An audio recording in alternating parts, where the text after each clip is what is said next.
হে যুবক ভাই, এখনো কি আপনার সময় হয়নি আপনার রবের দিকে ফিরে আসার? আর কত সময় আপনি পাপের সাগরে হাবুডুবু খাবেন? আর কত সময় আপনি আপনার প্রতিপালক সম্পর্কে উদাসীন হয়ে থাকবেন? আর কত সময় আপনি অর্থ ও ক্ষমতার পেছনে ছুটবেন? কত যুবক যে এই পৃথিবী থেকে চিরবিদায় হয়ে গেছে, তাদের সম্পর্কে কি আপনি একবারও ভেবেছেন?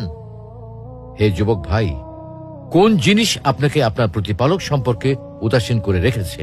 কোন জিনিস আপনাকে আপনার প্রতিপালক সম্পর্কে গাফেল করে রেখেছে?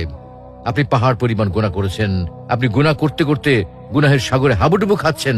পৃথিবীতে এমন কোনো গুনাহ নেই যে আপনি করেননি, এমন কোনো পাপ নেই যা আপনাকে স্পর্শ করেনি।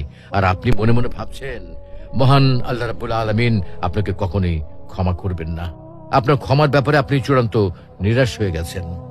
তাই আল্লাহ তাআলা আপনাকে লক্ষ্য করে বলছেন পবিত্র কোরআনে, হে নবী, আপনি বলে দিন, হে আমার বান্দারা যারা নিজের আত্মার উপর জুলুম করেছো, সীমা লঙ্ঘন করেছো, তোমরা আল্লাহর রহমত থেকে নিরাশ হয়েও না।